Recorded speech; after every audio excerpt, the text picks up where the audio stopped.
आज से 76 साल पहले ये 30 जनवरी 1948 की ही बात थी जब नाथूराम गोडसे ने महात्मा गांधी को गोली मार दी। हुआ ये था कि ये बिरला हाउस है, एक तरह से महात्मा गांधी का घर। शाम 5:15 बजे की बात है। गांधी जी जस्ट अभी अपने कमरे से निकलकर इस प्रेयर ग्राउंड की तरफ बढ़ रहे हैं। दिक्कत वाली बात यह है कि उन्हें बिल्कुल भी अंदाजा नहीं है कि प्रेयर ग्राउंड में इतनी भीड़ में रिवॉल्वर लेके आज उनका हत्यारा नाथूराम गोडसे उनका इंतजार कर रहा है। इतनी भीड़ में रिवॉल्वर किसी को दिखाई ना दे जाए इसलिए गोडसे ने ऐसे खड़े होकर रिवॉल्वर यहाँ छुपा रखी है। अपने कमजोर कदमों से चलते हुए गांधी जी जैसे ही प्रेयर ग्राउंड की सीढ़ियों पर चढ़कर ऊपर पहुंचे, वैसे ही हजारों की भीड़ में खड़े गोडसे ने भीड़ से निकलकर गांधी जी को झुककर प्रणाम किया। गोडसे को आगे आते हुए देख गांधी जी की भतीजी मनु ने आगे बढ़कर गोडसे को बोला, बापू को देर हो रही है, आप साइड हटो। लेकिन आज नाथूराम गोडसे अपना टारगेट सेट करके ही आया था, इसलिए उसने अपने एक हाथ से मनु को धक्का मारा और दूसरे से गांधी जी पर अपनी .39 कैलिबर बेरेटा M1934 रिवॉल्वर तानी और तीनों गोलियां गांधी जी ने दाग दी। देश में इतना बड़ा हत्याकांड हुआ, लेकिन पूरे भारत के मन में सिर्फ एक ही सवाल था। जो गोडसे खुद महात्मा गांधी की पूजा करता था, उन्हें गुरु मानता था,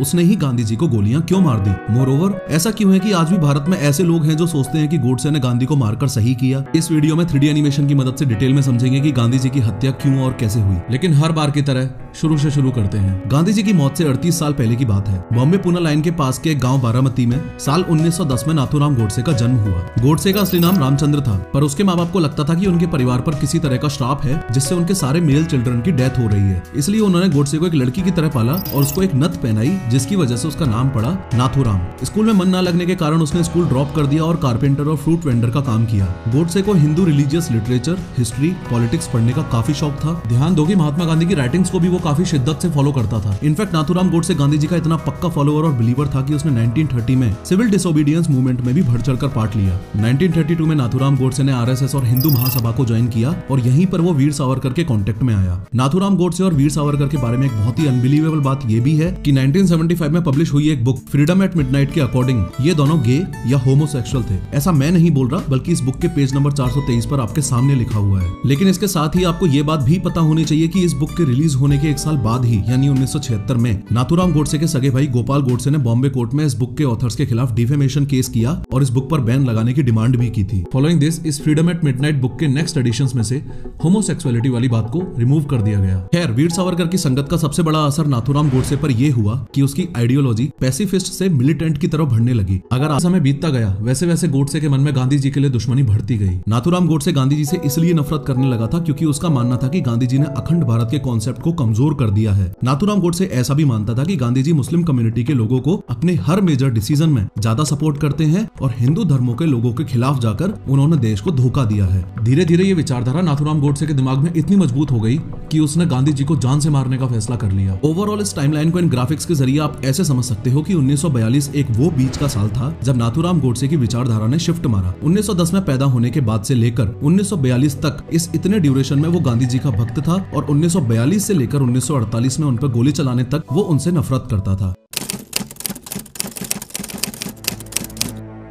इस वीडियो के आगे के हिस्से में 2 पैरेलल स्टोरीज चलने वाली हैं, तो थोड़ा सा अलर्ट रहना। अगर बात करूं नाथूराम गोडसे की, तो बॉम्बे से चलकर वो 30 जनवरी 1948 को सुबह 7 बजे ओल्ड दिल्ली रेलवे स्टेशन पहुंच जाता है। ऑन द अदर हैंड, आज हत्या वाले दिन बिरला हाउस में रोजाना की तरह ही गांधी जी सुबह 3:30 बजे उठे और उन्होंने 4:45 बजे अपनी प्रार्थना सभा की, शहद और नींबू वाला गर्म पानी पिया और 4:45 बजे वापस सोने चले गए। 3 घंटे सोने के बाद सुबह 8 बजे गांधी जी फिर से उठते हैं और अपना नॉर्मल रूटीन फॉलो करते हैं। नॉर्मली उनके रूटीन में इंक्लूडेड होता था सुबह उठ के ब्रिज कृष्ण से अपनी मालिश करवाना, अखबार पढ़ना, आभा से बांग्ला सीखना, नाश्ते में बॉइल्ड वेजिटेबल्स खाना और बकरी का दूध पीना। मोरोवर, महात्मा गांधी से रिलेटेड एक डिस्टर्बिंग बात ऐसी भी है जिसको पहली बार में सुन के तो विश्वास ही नहीं होता, पर हाँ, इस बात को प्रूव करने के लिए काफी सारे ठोस सबूत आज भी मौजूद हैं। असल में बात यह है कि कुछ साल पहले ही महात्मा गांधी ने ब्रह्मचर्य अपना लिया था। उनके लिए सिर्फ ब्रह्मचारी होना काफी नहीं था। उनका मानना था कि उनके फॉलोअर्स के सामने उन्हें ये प्रूव भी करना चाहिए कि वो एक कठोर ब्रह्मचारी हैं और उनका सेल्फ कंट्रोल बहुत ही स्ट्रॉन्ग है। अब ये बात सुनने में बहुत अजीब है, लेकिन हाँ, अपने ब्रह्मचर्य को साबित करने के लिए वो अपने इनर सर्किल की लेडीज के साथ में सोते और नहाते थे। चौंकाने वाली बात यह है कि गांधी जी ने अपने इन एक्सपेरिमेंट्स को कभी भी दुनिया से छुपाया ही नहीं।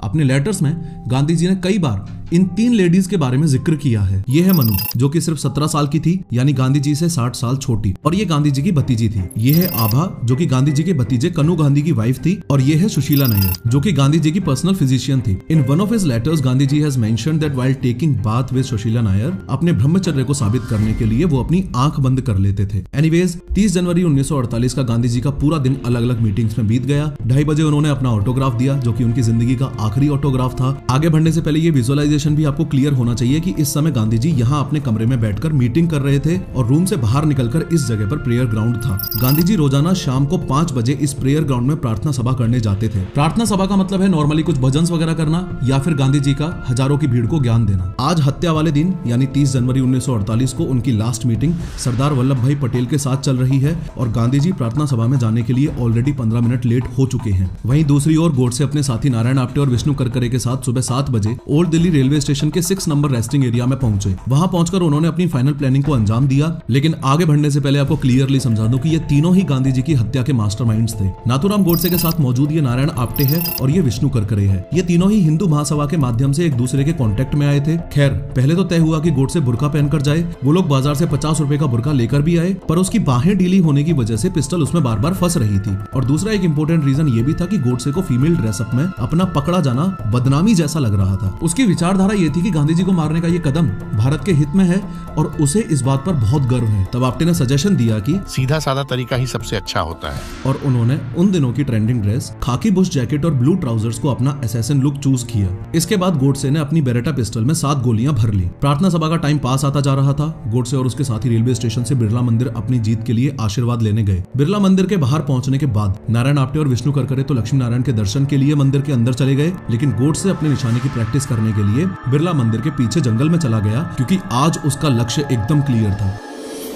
गांधी जी की हत्या। बिरला मंदिर से बिरला हाउस का डिस्टेंस लगभग 6 किलोमीटर का है। ताकि किसी को शक ना हो, उन्होंने अलग अलग समय पर जाने का प्लान बनाया। प्लान के अकॉर्डिंग सबसे पहले तो नाथूराम गोडसे तांगा करके बिरला हाउस के लिए निकलता है। 5 मिनट बाद नारायण आप्टे और विष्णु करकरे भी तांगे से बिरला हाउस के लिए निकल जाते हैं। बिरला हाउस के गेट पर आज पहले से ज्यादा पुलिस तैनात है। पहले से ज्यादा पुलिस इसलिए तैनात है क्योंकि ये पहली बार नहीं था जब गांधी जी पर हत्या का अटेम्प्ट होने वाला था। साल 1934 से 20 जनवरी 1948 के बीच टोटल 5 बार गांधी जी को जान से मारने की कोशिश की गई थी। जिस दिन गांधी जी की हत्या हुई उससे 10 दिन पहले ही यानी 20 जनवरी 1948 को गांधी जी को जान से मारने की आखिरी कोशिश की गई थी। एक बहुत ही चौंकाने वाली बात है, न जाने क्यों 20 जनवरी 1948 से 30 जनवरी 1948 के बीच गांधी जी ने अपनी मौत की बात 14 बार की थी। यहाँ तक कि 21 जनवरी को अपनी प्रार्थना सभा में गांधी जी ने कहा था, अगर कोई मुझ पर बहुत पास से गोली चलाता है और मैं मुस्कुराते हुए दिल में राम नाम लेते हुए उन गोलियों का सामना करता हूँ तो मैं बधाई का हकदार हूँ। खैर बिरला हाउस के मेन गेट पर ज्यादा पुलिस होने की वजह से गोडसे और उसके साथियों को तलाशी का डर लगता है, लेकिन चूंकि गांधी जी ने आने वाले फॉलोअर्स की तलाशी लेने से मना किया था, इसलिए गोडसे और उसके साथियों की तलाशी नहीं ली गई और ये तीनों ही हथियार के साथ फाइनली बिरला हाउस में एंटर कर जाते हैं। अभी तक सब कुछ सही चल रहा था और गोडसे टहलता हुआ गार्डन में पहुंचा और भीड़ के साथ घुल मिल गया। आप्टे और करकरे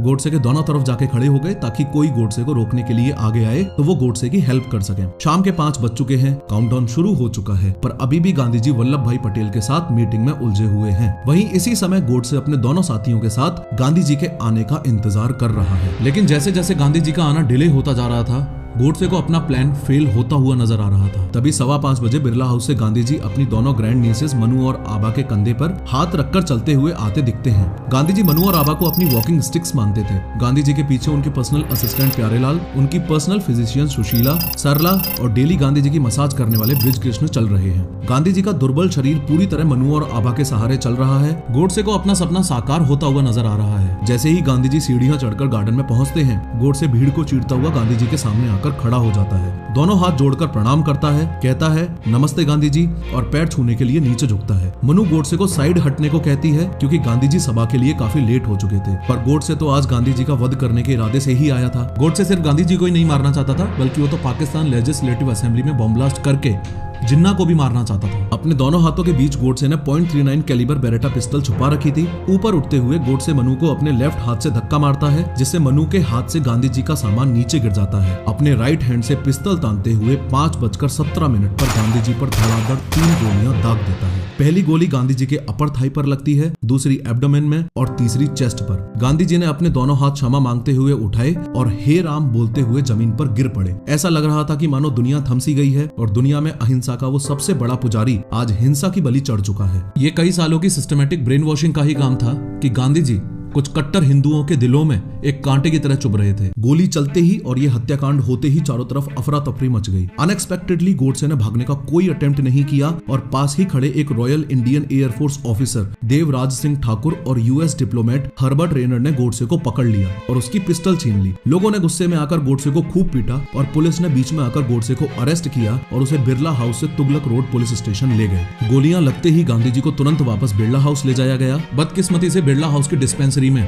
उस दिन एक डॉक्टर तक भी मौजूद नहीं था।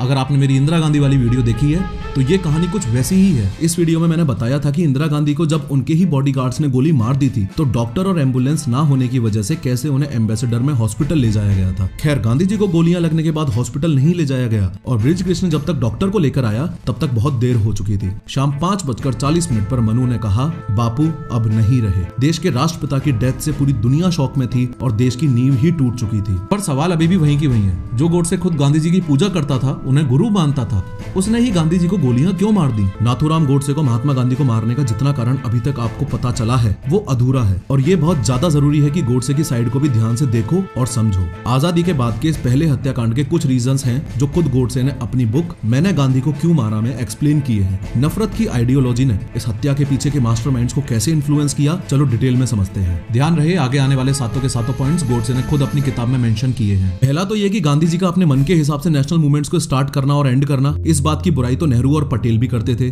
आईएनसी यानी इंडियन नेशनल कांग्रेस की हर एक्टिविटी के फाइनल जज मिस्टर गांधी ही बने हुए थे। दूसरा ये कि गांधी जी जब इंडिया आए थे तो स्टार्टिंग के ईयर्स में हिंदी को नेशनल लैंग्वेज के जैसे प्रमोट करते थे, पर मुस्लिम कम्युनिटी का सपोर्ट लेने के लिए उन्होंने एक नई लैंग्वेज हिंदुस्तानी को प्रमोट करना शुरू किया। हिंदुस्तानी एक ऐसी लैंग्वेज थी जो हिंदू और उर्दू का मिक्सचर थी। गोडसे के हिसाब से हिंदुस्तानी एक बास्टर्ड लैंग्वेज थी क्योंकि उसकी अपनी खुद की कोई भी ग्रामर या वोकेबुलरी नहीं थी। तीसरा पॉइंट ये कि इंडिपेंडेंस के लास्ट के ईयर्स में हुए कम्युनल वायलेंस, जैसे 1946 में हुए बंगाल के नावखाली दंगे जो कि पाकिस्तान की फॉर्मेशन के लिए हुए थे, ऐसे सब वायलेंस का जिम्मेदार भी गोडसे गांधी जी को ही मानता था। चौथा ये कि गोडसे को लगता था कि गांधी जी की मुस्लिम्स को खुश करने की पॉलिसी जो कि सेक्युलरिज्म के अंधे बहकावे में हो रही थी वो देश की अखंडता को खराब कर रही थी। पांचवा ये कि गोडसे मानता था कि देश का पार्टीशन गांधी जी जैसा पावरफुल व्यक्ति रुकवा सकता था, पर वो असफल रहे। गांधी जी ने अपने न्यूज़पेपर हरिजन में 6 अप्रैल 1940 को यह मेंशन भी किया था कि इंडिया एक जॉइंट फैमिली की तरह है जिसमें किसी भी ग्रुप को अलग होने का अधिकार है। जब इस तरह की बातें गोडसे के आइडल गांधी जी ने कही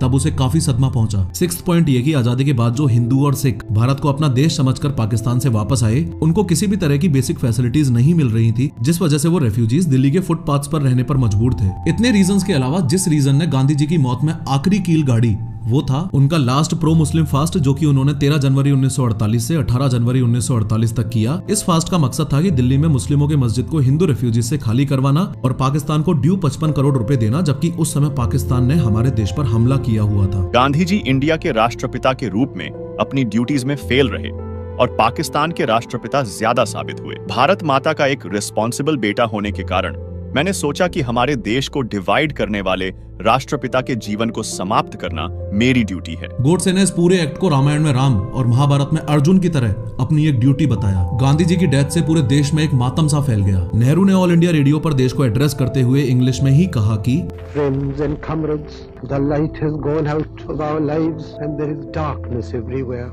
हर कोई गांधी जी के आखिरी दर्शन करना चाहता था। लोग मानने को तैयार ही नहीं थे कि उनके प्यारे बापू अब दुनिया से विदा ले चुके हैं। गांधी जी की डेथ से मानो एक युग का अंत ही हो गया हो। रात के 12 बजे बिरला हाउस की छत से गांधी जी के आखिरी दर्शन लोगों को करवाए गए। रात 2 बजे बृज कृष्ण ने गांधी जी को आखिरी बार नहलाया, गले में एक सूत की माला पहनाई और मनु ने तिलक लगाया। अगले दिन 31 जनवरी को गांधी जी की शव यात्रा बिरला हाउस से यमुना नदी के किनारे पहुंची। गांधी जी को एक ओपन डोज व्हीकल में ले जाया गया जिस पर नेहरू, पटेल और गांधी जी के बेटे देवदास और रामदास बैठे थे। दुख की बात यह है कि गांधी जी के बड़े बेटे हरिदास को उनके अंतिम दर्शन के लिए आने नहीं दिया गया, क्योंकि जीते जी गांधी जी और हरिदास के रिश्ते काफी खराब थे। गांधी जी को रिस्पेक्ट के साथ इंडियन फ्लैग में लपेटा गया। यमुना किनारे से 250 मीटर पहले डोज व्हीकल का इंजन बंद किया और आर्मी, नेवी और एयरफोर्स के सोल्जर्स ने उसे खींचा और चिता पर लिटा दिया। जिन्ना ने जब अपना शोक संदेश भेजा तो उसमें गांधी जी को हिंदू कम्युनिटी का एक ग्रेटेस्ट पर्सन कहा। इस लाइन में जो सबसे पेनफुल बात है वो ये कि जिस इंसान ने अपनी पूरी लाइफ सेक्युलरिज्म का पाठ पढ़ाने में लगाई, हिंदू मुस्लिम यूनिटी सिखाई, उस कम्युनिटी ने तो गांधी जी को कभी अपना माना ही नहीं। लोगों को जैसे ही गांधी जी की डेथ की न्यूज मिली, उन्होंने महाराष्ट्र के उन लोगों को टारगेट करना शुरू किया जिनका सरनेम गोडसे था या जो चित्पावन ब्राह्मण कम्युनिटी से बिलोंग करते थे, क्योंकि गोडसे भी चित्पावन ब्राह्मण था। इस जीनोसाइड को बहुत कन्वीनियंटली दबा दिया गया